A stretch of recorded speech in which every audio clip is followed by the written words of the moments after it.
वासो न्यूज में स्वागत है आपका। मैं हूं सरदार। बीजेपी मुखंडों का एक प्रेस में, ताकि उनका ये कहना है मंत्री एमबी पाटिल उनके ही टिकोटा मतक क्षेत्र में कहीं किसानों का जमीन छीन लिया गया है, मगर उस पर कुछ भी नहीं कह पा रहे। मगर कहते तो है, मगर सिर्फ नाम के लिए, मगर काम कुछ भी नहीं है। मगर इससे पहले वक्फ की जमीन जायदाद के लिए तो बहुत सारे लोगों को पता है या ना है ये तो मालूम नहीं, मगर अब तक कितनी सरकार बदल गए, मगर अब तक यहाँ पर ऐसा कानून नहीं हो पाया था।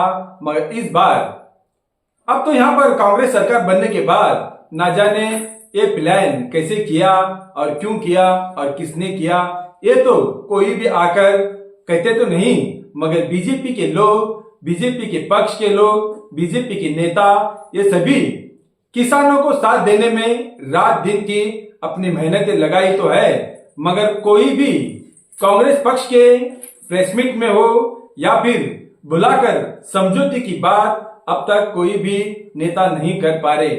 सिर्फ छोटे मोटे नेता है जो उन्होंने कहते तो है उनका तो पेशा बन गया है, मगर प्रेस मीट में सिर्फ आकर सिर्फ इसीलिए रखा गया है कुछ लोगों को नहीं, एक ही व्यक्ति को, ना जाने वही एक व्यक्ति है जो अगले एपिसोड में बताएंगे। मगर उन्होंने ही कहा ताकि जमीनें बेच खाई है इसकी तहकीकात के लिए ये किया गया है। हमने अगले एपिसोड में वो आपको न्यूज जरूर प्रसारण करेंगे। कांग्रेस पे जो भी है व्यक्ति जो उन्होंने ही कहा है ताकि जमीनें बेच दी गई है, मगर उन जमीनों की लिए यहाँ पर इस तरह किया गया है, मगर हुआ कुछ अलग है। मगर ये कहते हैं ताकि किसी नेताओं को ठेस पहुंचाने की बात नहीं है। मगर सबसे पहले अब यहाँ पर बड़े बड़े नेता अब है, सरकार तो कांग्रेस की है, मगर कोई भी आकर आंदोलन में किसी ने समझौते की बात नहीं कर पा रहे, मगर सिर्फ प्रेस वालों को बुलाकर ही वहां पर कह देते हैं, फिर वहीं पर कांग्रेस के लीडरों का वही लीडरगी खत्म हो जाती है। उसी पर यहाँ पर बहुत सारे एमपी पाटिल के मतक क्षेत्र के लिए यहाँ पर ना जाने क्या क्या कहते हैं, उन्हीं के जुबान से सुनाएंगे। आइए देखेंगे एक रिपोर्ट में। 1913ರಲ್ಲಿ ಬ್ರಿಟಿಷ್ 1923ರಲ್ಲಿ ಇದಕ್ಕೊಂದು ಬ್ರಿಟಿಷ್ ಕಾಯ್ದೆ ಆಗಿದೆ. 1956ರಲ್ಲಿ ಸೆಂಟ್ರಲ್ ಲೆಜಿಸ್ಲೇಷನ್ ಆಗಿನ ಕಾಂಗ್ರೆಸ್ ಸರ್ಕಾರ ಮಾಡಿದೆ. ಅದಾದ ನಂತರ ನಿರ್ಣಾಯಕವಾಗಿ 1995, ಅದಾದ ನಂತರ ಅದಕ್ಕೆ ಅಮೆಂಡ್ಮೆಂಟ್ 2013. ಇದಾದ ನಂತರ ಸಣ್ಣ ಪುಟ್ಟ ಮಧ್ಯದಲ್ಲಿ ಅಮೆಂಡ್ಮೆಂಟ್ಸ್ ಆಗಿದೆ. ಹಿಂಗಾಗಿ ಉಲ್ಲೇಖನೀಯ ಅಮೆಂಡ್ಮೆಂಟ್ ಗಳಾಗಿರೋದು ಇಷ್ಟು ಸ್ಟೆಪ್ಗಳೆಲ್ಲ ಆಗಿದೆ. ನೋಡ್ರಿ, ಈ ದೇಶದ ಸಂವಿಧಾನ, ಕೇಂದ್ರದ ಸಂಸತ್ತು ಮಾಡಿರುವ ಕಾನೂನು, ಈ ಎರಡೂ ವಕ್ಫ್ ಆಸ್ತಿಗಳ ರಕ್ಷಣೆಗಾಗಿ, ನಿರ್ವಹಣೆಗಾಗಿ ಅನ್ನುವಂಥದ್ದು ಬಹಳ ಸ್ಪಷ್ಟವಾಗಿದೆ. ನಾವು ಇವತ್ತು ನನ್ನ ಆಸ್ತಿ ಹೋಗ್ಯದ ಅನ್ನುವಂತಹ ಆವೇಶದೊಳಗ, ನೋಯಿನೊಳಗ ಈ ವಕ್ಫೆ ತೆಗೆದು ಹಾಕ್ಬೇಕ್ರಿ. ಇಂಥ ವಕ್ಫ್ ಜನಕ್ಕೆ ವಕ್ಫ್ ಏನು, ಕಾಯ್ದೆ ಏನು, ಸೆಂಟ್ರಲ್ ಲೆಜಿಸ್ಲೇಷನ್ ಏನು, ಸಂವಿಧಾನ ಏನು ಗೊತ್ತಿರಲ್ಲ.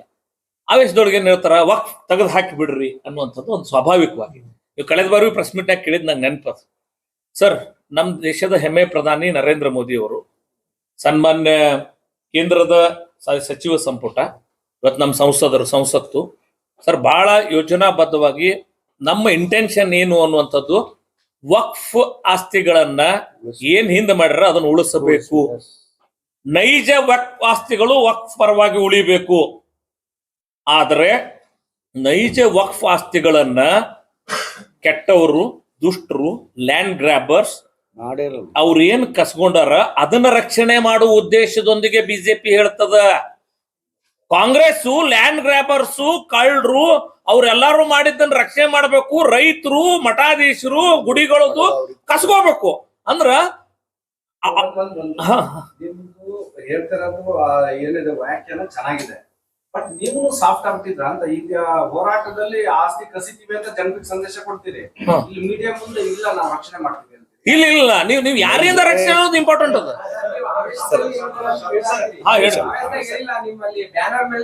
ಇಲ್ಲ, ನಾ ಹೇಳ್ತೀನಿ ವಕ್ಫ್ ಹಟಾವ್ ಅಂದ್ರ ಈ ರೀತಿ ನೋಟಿಸ್ ಕೊಟ್ಟು ಜನರ ಆಸ್ತಿ ತೋಳುದ್ರ ಬಗ್ಗೆ ನಾ ಅದಕ್ಕೆ ಅಂದಲ್ಲ. ಜವಾರಿ ಭಾಷೆ ಒಳಗೆ ಹೇಳ್ಯಾರ ಅವರು. ಹೇಳ್ರಿ. ಎಷ್ಟು 14,000 16,000 ಜಿಲ್ಲೆಯಲ್ಲಿ ಆಸ್ತಿ ಇತ್ತು. ಈಗ ಅದರಲ್ಲಿ ಸುಮಾರು 12,000 ಆಸ್ತಿ ನಾವು ಆಲ್ರೆಡಿ ರೈತರಿಗೆ ಇವರಿಗೆಲ್ಲ ಹಂಚ ಹಾಕಿದೆ. ಆಕ್ಚುಲಿ ಲಾಸ್ ಆಗಿದೆ ಯಾರಿಗೆ ಅಂದ್ರೆ ವಕ್ಫಿಗೆ ಲಾಸ್ ಆಗಿದೆ ಅಂತಾರೆ. ಹಂಗಾದ್ರೆ ನೀವು ಆ ರೈತರೆಲ್ಲ ಒಟ್ಲೆಬ್ಸ್ತೀರಾ ಈಗ? ನೋಡ್ರಿ ನಾ ಹೇಳಿದ್ದೀನಿ ಆಸ್ತಿನ ಈಗ ರೈತರಿಗೆ ಹಂಚಿಕೆ ಆಗಿದ್ರೆ ಅದನ್ನೆಲ್ಲ ನೀವು ಇದು ಮಾಡ್ತೀರಾ? ಇಲ್ಲ ಸರ್, ನಾನು ಯಾವುದು ಹಿಂಗ್ ಮಾತಾಡ್ತಿಲ್ಲ.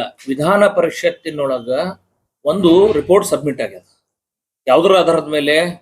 ಅನ್ವರ್ ಮಾನಪಾಡಿ ವರದಿ ಆಧಾರದ ಮೇಲೆ ಹಕ್ಕು ಬಾಧ್ಯತಾ ಸಮಿತಿಯ ವರದಿ ಮಂಡನೆ ಆಗಿದೆ.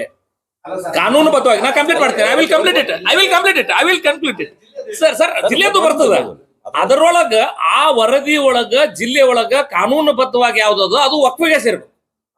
ಇಲ್ಲಿವರೆಗೆ ಅನ್ವರ್ ಮಾನಪಾಡಿ ವರದಿ ಎಲ್ಲೂ ಇಂಪ್ಲಿಮೆಂಟ್ ಲೋಕಾಯುಕ್ತರಿಗೂ ಕೊಟ್ಟಾರ ಅವರು. ಸರ್ 74ರದ ಇಂಪ್ಲಿಮೆಂಟ್ ಮಾಡ್ಲಾರದೆ ಹೊಂಟಿರಿ ಅನ್ವರ್ ಮಾನಪಾಡಿದು. ನಾ ಅದಕ್ಕೆ ಹೇಳ್ತೇನೆ ಎಂ.ಪಿ. ಸರ್ ನಿಮ್ಗೆ ಡೌಟ್ ಇತ್ತತ್ತಿ ಅಲ್ರಿ? ಇಲ್ಲ ಅದು ಕಾರಣ ಅದ 2014ರಲ್ಲಿ ಅದು ಸಬ್ಮಿಟ್ ಆದ ನಂತರ ಕೋರ್ಟ್ ಲಿಟಿಗೇಷನ್ಸ್ ಆಗ್ಯಾವ, ಪ್ರೊಸೀಡಿಂಗ್ಸ್ ಆಗ್ಯಾವ, ಸದನದ ಸಮಿತಿಗಳಲ್ಲಿ ಅದನ್ನ ಪ್ಲೇಸ್ ಆಗ್ಯಾವ.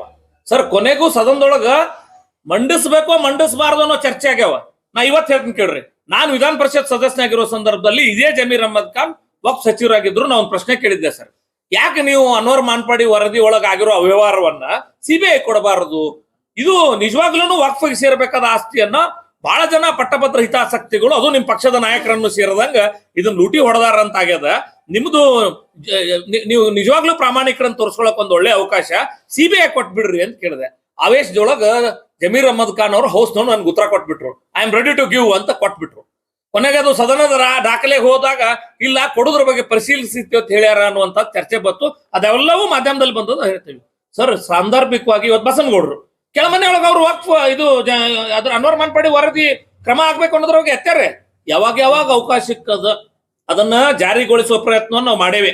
ಪಟ್ಟಭದ್ರ ಹಿತಾಸಕ್ತಿಗಳು ಅದ್ರೊಳಗೆ ಯಾರು ಮಹಾನ್ ಕಾಂಗ್ರೆಸ್ ನಾಯಕರ ಅದು ಹೊರ ಬರಲಾರ್ದಂಗ್ ನೋಡ್ಕೊಳ್ಳೋ ಕೆಲಸ ಕಾಂಗ್ರೆಸ್ನವ್ರು ಮಾಡ್ಯಾರ.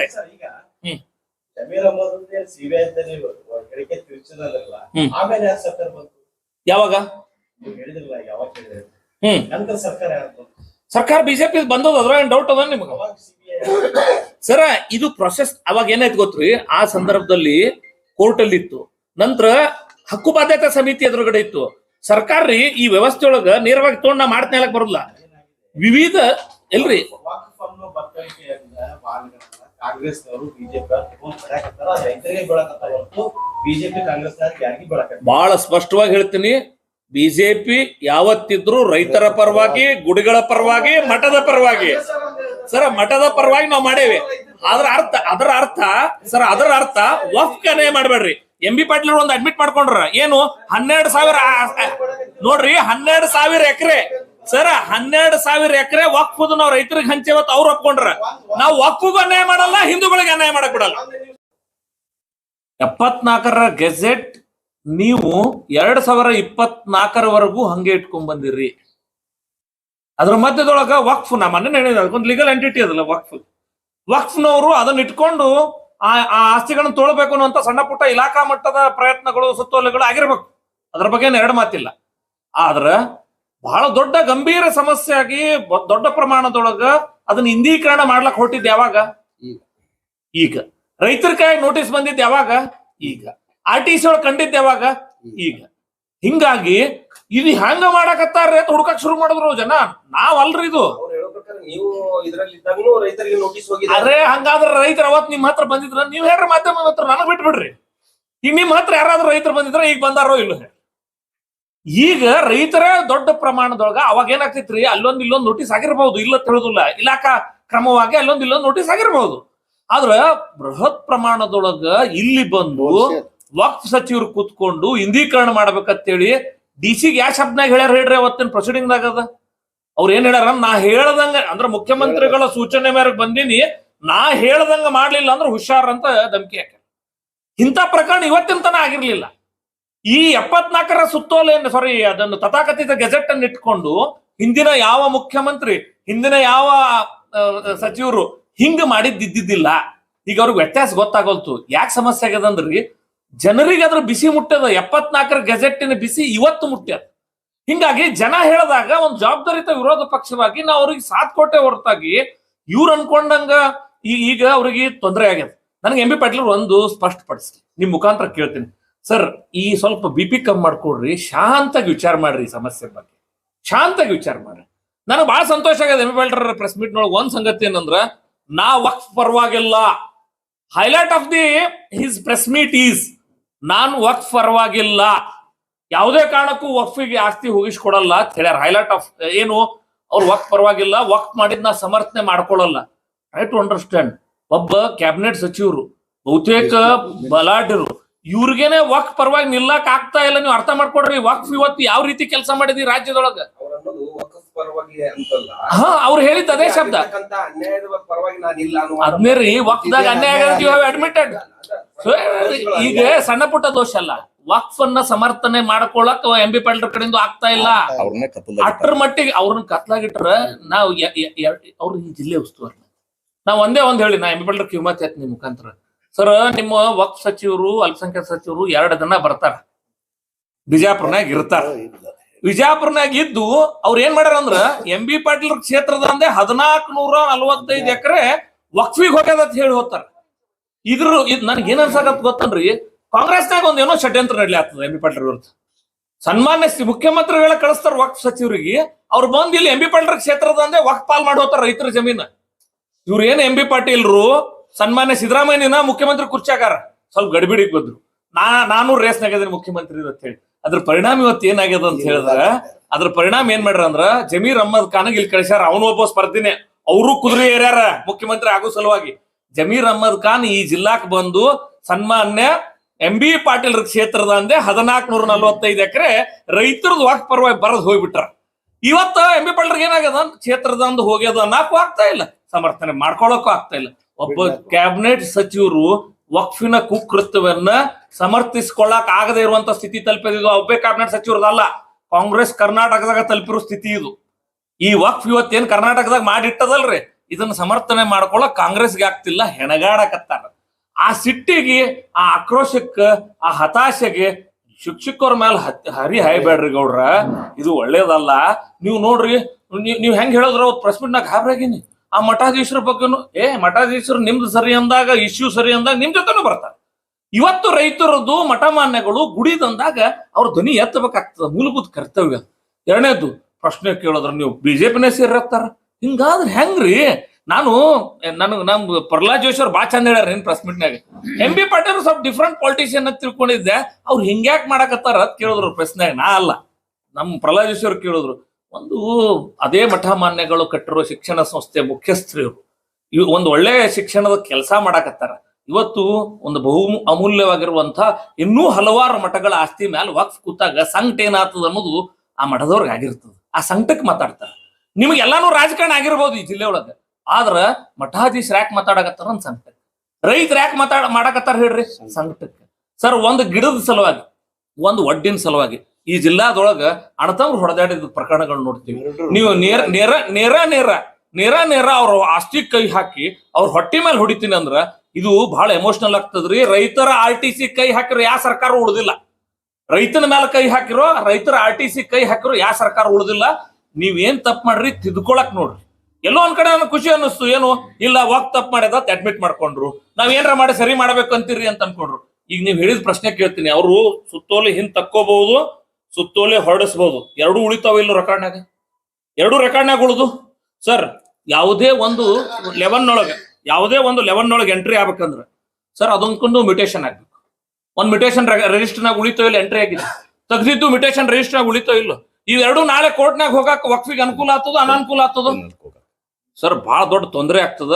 ಇದ್ರ ಜೊತೆಗೆ ಈ ವಕ್ಫಿನ ಒಬ್ರು ಅಡ್ವೈಸರ್, ವಕ್ಫ್ ನೋಟಿಸ್ ಆಸ್ತಿ ಬಗ್ಗೆ ನ್ಯಾಯಾಧಿಕರಣದಲ್ಲಿ ಪ್ರಶ್ನಿಸೋಕೆ 2 ವರ್ಷ ಅವಕಾಶ ಅದ, ಕರ್ನಾಟಕ ಸರ್ಕಾರ ತಕ್ಕೊಳಕಾಗಲ್ಲ ಅಂತ ವಕ್ಫ್ನವ್ರು ಆಲ್ರೆಡಿ ಮೀಡಿಯಾಕ್ ಬಂದ್ ಹೇಳ್ಯಾರ. ಐ ವಿಲ್ ಸೆಂಡ್ ಯು ಇದು ನೋಡ್ರಿ, ಇದು ಆಳವಾದದ್ದು. ನೀವು ನಿಜವಾಗ್ಲೂ ಎಂ ಬಿ ಪಾಟೀಲ್ ಇದ್ರೊಳಗೆ ರಾಜಕಾರಣ ಮಾಡ್ಬೇಕು ನಾವು ಅಪೇಕ್ಷೆ ಇಲ್ಲ.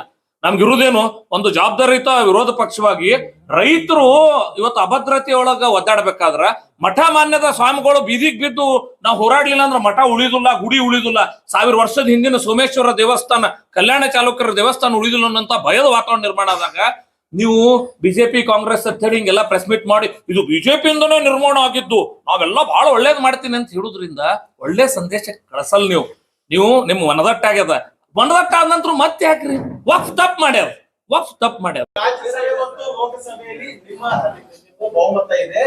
ಈಗ ವಕ್ಫ್ ಆಸ್ತಿಗಳನ್ನ ರಾಷ್ಟ್ರೀಕರಣ ಮಾಡ್ತಿರೋ ಇಲ್ಲೋ ನೀವ್ ಹೇಳಿರೋ ಪ್ರಶ್ನೆ ನನಗೆ ಯಾವಾಗ ಪ್ರಸ್ತುತ ಆಗ್ತದ ಅಂದ್ರ ನಾ ಏನ್ರ ನರೇಂದ್ರ ಮೋದಿ ಅವ್ರ ಜಾಗಕ್ಕೆ ಹೋದಾಗ ಅದು ನೀವು ನನ್ನ ಪ್ರಶ್ನೆ ಕೇಳಿದಾಗ ಹೇಳುವ ಅಧಿಕಾರ ಬರ್ತದ.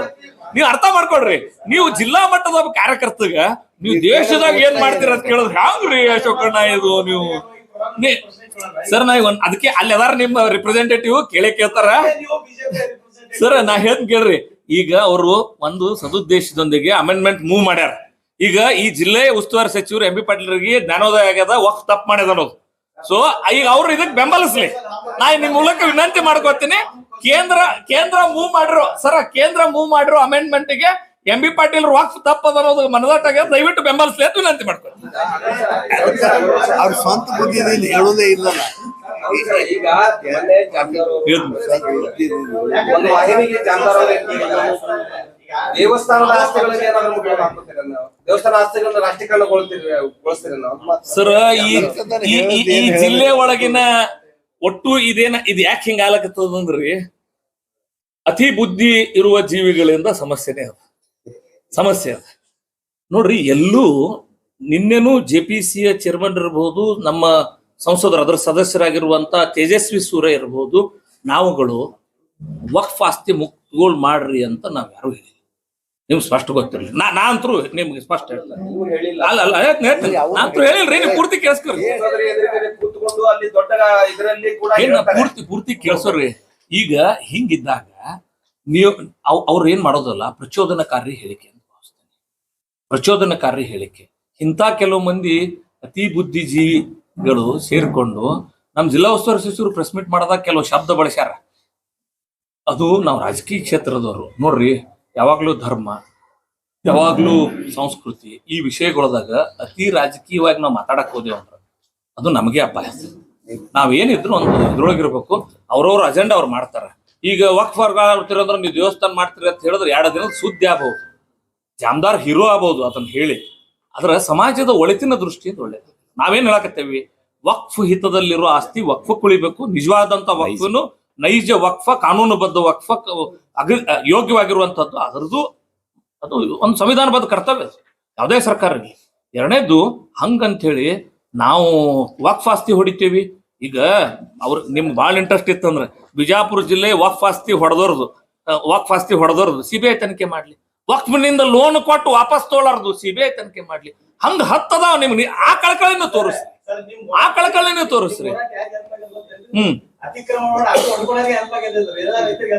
ಅಂದ್ರ ನೀವು ವಿಚಾರ ಮಾಡ್ರಿ, ನಿಮ್ಗೂ ಅರ್ಥ ಆಗ್ಯದ. ನೀವು ಹೊರಗಳಿರಿ, ನಾವು ನಿಮ್ ಜೋಡಿ ಹೊರಗಿಡಿತೇವೆ. ಯಾವ ಅತಿಕ್ರಮಣ ಮಾಡಿ ರೊಕ್ಕ ಹೊಡಿತಾನಲ್ರಿ, ನಾವು ನೀವು ಬದ್ಧವಾಗಿ ಹೋರಾಟ ಮಾಡೋನು. ನೈಜ ರೈತರು ಹೊಡಿ ಮುಂದಾಗನು ಹೋರಾಟ ಮಾಡೋಣ. ಎರಡು ರೈತರನ್ನ ರಕ್ಷಣೆ ಮಾಡೋನು, ಕಳ್ಳರನ್ನ ಹಿಡಿದು ಹಾಕೋನು. ಈಗ ರೈತರ ರಕ್ಷಣೆ ಅಂತ ಇದಿರಲ್ಲ, ಓಕೆ, ಅದು ನಿಮ್ಮ ಉದ್ದೇಶ ಸರಿ. ಈ ರೈತರು ಸಹ ವಕ್ಫ್ ಆಸ್ತಿ ಒತ್ತುವರಿ ಮಾಡಿದಾರಲ್ಲ, ಅವ್ರನ್ನ ಏನು ಹೊರಗಾಕಿ ಅಂತೀರ ಸರ್? ಅದ್ರ ಬಗ್ಗೆ ನಿಮ್ ಹತ್ರ ಏನ್ ದಾಖಲೆ ಅನ್ನೋದು ಮೊದಲು ಬಹಿರಂಗಪಡಿಸಿ, ಪಬ್ಲಿಕ್ ಡೊಮಿನಿಕ್ ತೊಂಬರ್ರಿ. ಅದನ್ನ ಬಾಯ್ ಬಿಟ್ಟು ಹೇಳಿದ್ರ ಆಗಲ್ರಿ. ನಾ ಅಕಸ್ಮಾತ್ ಒಂದ್ ಮಾತು ಹೇಳಿದ್ರ ಇನ್ನೂ ಗೊಂದಲ ಹೆಚ್ಚಾಗ್ತದ. ನನಗೆ ಇದು ಸಾಲ್ವ್ ಮಾಡ್ಬೇಕಾಗ್ಯದ ರೈತರದ್ದು. ನಾ ಏನ್ರ ಬಾಯ್ ಬಿಟ್ಟನೆ ತೀರ್ರಿ ಸರ್, ಬಹಳ ದೊಡ್ಡ ಗೊಂದಲ ಆಗ್ತದ. ಮಾತಾಡೋರು ಸರ್ ನಾವ್ ಏನ್ ಮಾತಾಡ್ತೀವಿ, ಅದ್ರ ಇಂಪ್ಲಿಕೇಶನ್ಸ್ ಏನು ಬಹಳ ಅದ. ಸುಮ್ ಹೊಡ್ಲಿಕತ್ತಾರ್ರಿ ಸರ್, ಸುಮ್ ಹೊಡ್ಯಾತಾರ. ಈಗ ಅವ್ರೇ ಒಪ್ಕೊಂಡಿದ್ದೇನ್ ಹೇಳ್ರಿ. ಸುಮ್ ಕೇಳ್ತೀನಿ, ವಕ್ಫದ್ದು ಪಬ್ಲಿಕ್ ಡೊಮೇನಿಗೆ ಹಾಕಿ ಪಬ್ಲಿಕ್ ಅಬ್ಜೆಕ್ಷನ್ ಕರೆದು ಮುಂದಾಗುವಂತ ಅಗತ್ಯದ ಅಟ್ ಸಮಸ್ಯೆ ಅದ. ಸರ್ ಸಿಂಗಿ ರಕ್ತ ಮಟ್ಟದ ಮೇಲೆ ವಕ್ಫತ್ ಕುಂದ್ರಿಸಿ ನಾನೇ ಹೇಳಿದ್ನಲ್ಲ ಕುಂದ್ರಿಸ್ಯಾರತ್ತಾರ ಸರ್. ಹಂಗಂದ್ರ ಏನು ಅಲ್ಲಿ ತಪ್ಪಾಗ್ಯದತ್ತಾರ. ಇನ್ನೊಂದ್ ಯಾವ್ದೋ ಗುಡಿ ಮೇಲೆ ಕುಂದ್ರಿಸಿ ನಾನೇ ಹೇಳಿದ್ನಲ್ಲ ಅದು ತಪ್ಪಾಗ್ಯದ. 10 ತಪ್ಪಾಗ್ಯಾವ ಒಪ್ಕೊಳಕತ್ತೀರಿ ಸರ್. ಯಾವ್ದು ಬಾಯಿಗೆ ಬಂದಂಗ ಮನ್ಸಿಗೆ ಬಂದಂಗ ಇದು ವಕ್ಫ್ ಅಂದ್ರ ವಕ್ಫ್, ಇಲ್ಲ ಅಂದ್ರೆ ಇಲ್ಲ. ನಂಬರ್ ಅಷ್ಟು ಚೇಂಜ್ ಆಗಿದೆ. ಹಂಗಂದ್ರ ಏನ್ರಿ? ಹಂಗಂದ್ರ ನಿಮ್ ಹತ್ರ ದಾಖಲೆನೇ ಸರಿ ಇಲ್ಲ ಆತದ ಅಲ್ರಿ. ಅಧಿಕಾರಿಗಳು ಮಾಡಿದ ಪ್ರಮಾದ ಏನಿದೆ, ನಾನು ಇವ್ರು ಮಾಡ್ಯಾರತ್ ಎಲ್ಲೂ ಹೇಳಿಲ್ಲ. ಇಡೀ ವಕ್ಫ್ ಅಧಿಕಾರಿಗಳು ಪ್ರಮಾದ ಮಾಡಿ ಪ್ರಮಾದದ ಮೂಟೆ ಮಾಡಿ ಇಟ್ಬಿಟ್ರ ಅಲ್ಲಿ. ಇಡೀ ಜಿಲ್ಲೆ ಇಡೀ ರಾಜ್ಯದ ಪ್ರಮಾದದ ಮೂಟೆ ವಕ್ಫ್.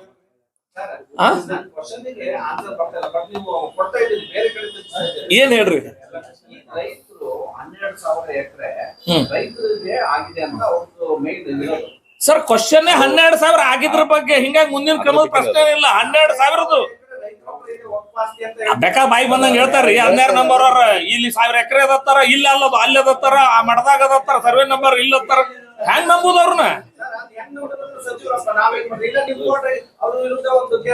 ಅಲ್ಲ ರೀ, ಏನ್ ಪೇಪರ್ಸ್ ಕೊಟ್ರು ಅವ್ರಿಗೆ ತಗೊಳ್ಳೋದೇ ಇಲ್ಲ. ಇಲ್ಲ ಕೇಸ್ ಎಲ್ಲಿ ಹಾಕೋದು?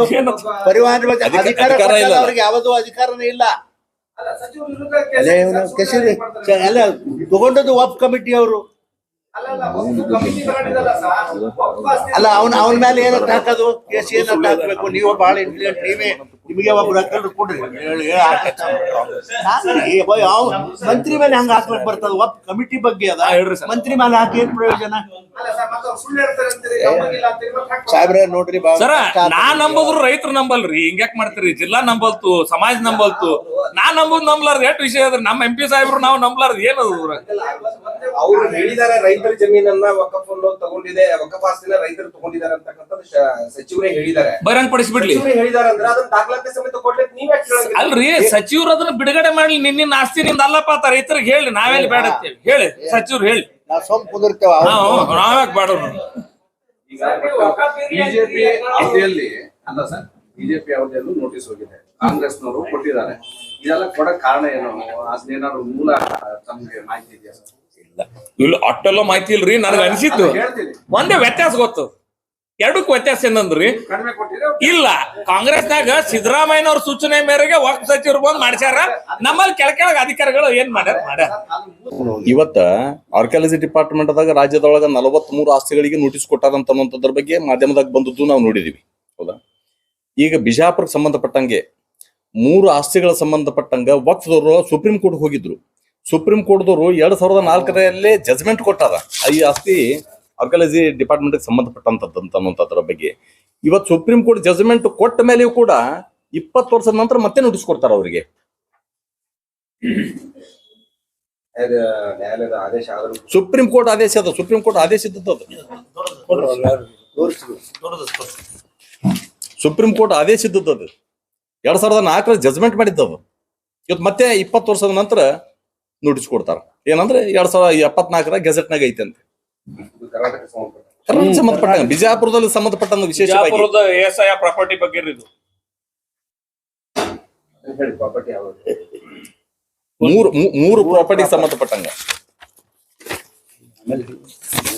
ನಿಮ್ ಕೊಡ್ತೇವೆ. ನಿಮ್ಗೊಂದು ಕಾಪಿನ ಕೊಟ್ಬಿಟ್ಟು ಒಂದೊಂದು ಕಾಪಿನ ಕೊಟ್ಬಿಟ್ಟು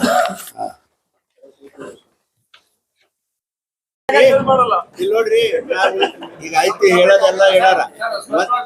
ಒಂದೇ ಪ್ರಶ್ನೆ ಏನಪ್ಪಾ ಅಂತಂದ್ರೆ ವಯನಾಡಿನಲ್ಲಿ ಚುನಾವಣೆಗೆ ಏನು ಕಾಂಗ್ರೆಸ್ ಅಭ್ಯರ್ಥಿಗಳು ಅಂದ್ರ ಕಾಂಗ್ರೆಸ್ ಅಧ್ಯಕ್ಷರ ಏನಂತೀರ, ಮಗಳ ಹತ್ತಿರ ಏನಂತೀರ, ಸಹೋದರಿ ಹತ್ತಿರೋ, ಅವರು ಚುನಾವಣೆಗೆ ಪ್ರಿಯಾಂಕಾ ಅಮ್ಮ ಅವರು ಅಲ್ಲಿ ಕಾಂಟೆಸ್ಟ್ ಮಾಡ್ಯಾರ. ಎಲ್ಲಿ? ವಯನಾಡಿನಲ್ಲಿ. ಆ ವಯನಾಡಿನ ಪ್ರದೇಶದಲ್ಲಿ ಇಲೆಕ್ಷನ್ ಕಮಿಷನರು ರೇಡ್ ಮಾಡಿದ್ದಾರೆ ಕೆಲವೊಂದು ವೆಹಿಕಲ್ಗಳು. ರೇಡ್ ಮಾಡಿದಾಗ ಅಲ್ಲಿ ಕರ್ನಾಟಕದಲ್ಲಿ ಬಡವರಿಗೆ ಹಂಚತಕ್ಕಂತ ಇದು ಧಾನ್ಯಗಳು ಚೀಲಿದ್ದದ ಚೀಲಗಳು ವಯನಾಡಿನಲ್ಲಿ ಸಿಕ್ಕದ. ಯಾರ ಕಡೆ? ಇಲೆಕ್ಷನ್ ಕಮಿಷನರ್ ಕಡೆ. ಅದಕ್ಕಾಗಿ ಅದು ಪತ್ರಿಕೆಯಲ್ಲಿ ನಾನು ನೋಡಿದ್ದೀನಿ. ಅದ್ರ ಬಗ್ಗೆ ಒಬ್ರು ನೀವು ಮಾತಾಡ್ಲಿಲ್ಲಪ್ಪ, ಯಾರು ನಮ್ಮವ್ರು ಯಾರು ಮಾತಾಡ್ಲಿಲ್ಲ. ಇವತ್ತಿನ ನಾನೇ ಫಸ್ಟ್ ಮನುಷ್ಯ ಹೋಗ್ಬೇಕಂತ. ಯತ್ನಾಳ್ ಗೌಡರು ಲೀಡರ್. ವಕ್ಫ್ ನಿಮ್ ತೊಂದ್ರೆ ಆಗಕತ್ತಂದ್ರೆ ವಕ್ಫೆ ಹೋಲಿನವ್ರು ನಿಮ್ಗೆ ಹೇಳ್ತೀನಿ. ಅವ್ರು ನಮ್ಮ ನಾಯಕರು. ಈಗ ನಮ್ಮ MP ಸಾಹೇಬ್ರು ಹೇಳಕತ್ತಾರೆ, ಅವತ್ತು ಹೇಳಾರ ಅವರು ಹೋಗ್ಬೇಕಂತ ಹೇಳಿಲ್ವಾ ಅಲ್ಲಿ? ಈ ನಮ್ಮನೆ ರೈತರಿಗೆ ತ್ರಾಸ ಮಾಡ್ಕೊಂಡು ಅಂತಾರ್ರಿ ಅವ್ರು. ಅಲ್ಲ 8 ಹೇಳ್ರಿ, ಸಂಸತ್ತಿನಲ್ಲಿ ಪ್ರಶ್ನೆ ಮಾಡ್ತೀವಿ.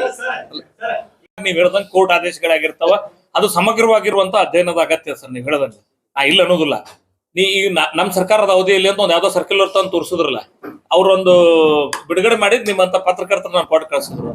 ಅದ್ರೊಳಗೆ ಹಿಂಗ್ ತೆಗೆದ್ ನೋಡಿದೆ, ಮ್ಯೂಟೇಶನ್ ಹೆಂಗ್ ಆಗ್ಯದ ಅಂತ ಹೇಳಿ ಅದಕ್ಕೊಂದು ಉಲ್ಲೇಖ ಅದ.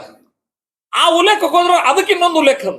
There are so many reasons. ಮೇಲ್ನೋಟ ಕಂಡಕ್ಟ್ ಇದು ಸರಳ ಕೆಲಸ ಅಲ್ಲ.